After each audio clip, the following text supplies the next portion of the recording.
I'm Lisa, and I'm going to talk to you tonight about beer and food pairing. Everyone's like, ooh, wine and food, I love it so much, but really the coolest stuff you can do with food is with beer. So I'm going to kind of give you some baseline rules for how to do it, how to be awesome at it, blow your friends' minds by being like, try this instead of that wine. Beer has a lot of cool ingredients in it outside of the baseline beer that make it really easy to pair with food. People are using spices and like outside of the hops, fruit. There's over 140 beer styles. There's a couple dozen wine styles. Here's just a sampling of some of the styles of beer.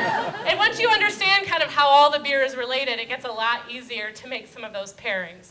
So there's three things that are just really easy to remember when we're doing this. There's the 3 C's of beer pairing. We have cut, complement, and contrast. Not to be confused with buying a ring for somebody, but these are the 3 things you're going to remember when you're thinking about making a pairing.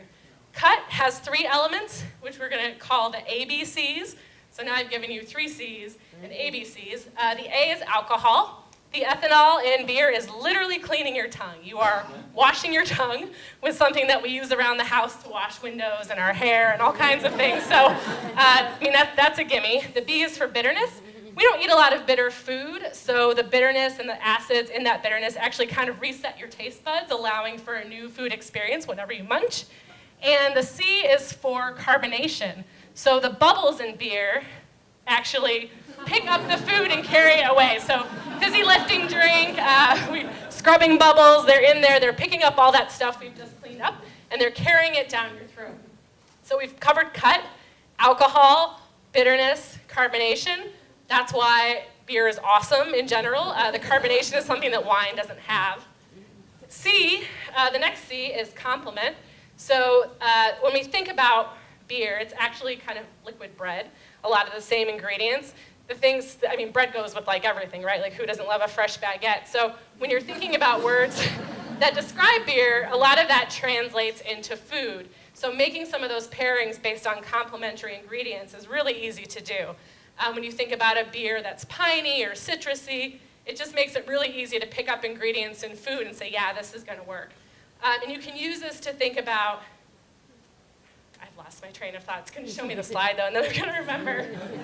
There's like a few ways that you can use this. So you can match cooking styles. The light malt in a light beer, think about a lighter cooked protein or fish, chicken, maybe a dark grilled steak. You're going to want kind of a meaty stout. You can also use it for ingredient matching, like I mentioned. So something like Blue Moon is made with oranges. If you have a salad with orange segments in it, that's going to work really well. They're going to lift both those flavors out. And then you can also use it to some degree for provenance. So fish and chips, probably made to go with an English IPA.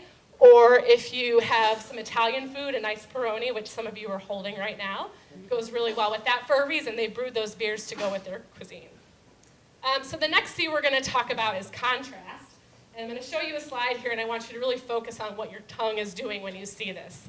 I hope you're getting thirsty and thinking about how good all of this tastes with beer. And there's a reason for that, right? So beer, generally, I know there's a lot of styles out there, but we're talking about something kind of light and effervescent and malty, a little bit sweet. These things are all salty. They have some fat to them and some crunch. So, basic beer and basic bar snacks, there's a reason that those things taste so good together. Opposite flavors are going to pull things from both elements and really enhance your dining experience. So you can use this to kind of counterbalance aggressive dishes. Wine doesn't go well with spicy food, but beer can really cut through some of that heat and reset your tongue so you're not like dying when you're eating it. You can also use this to create parties in your mouth. So my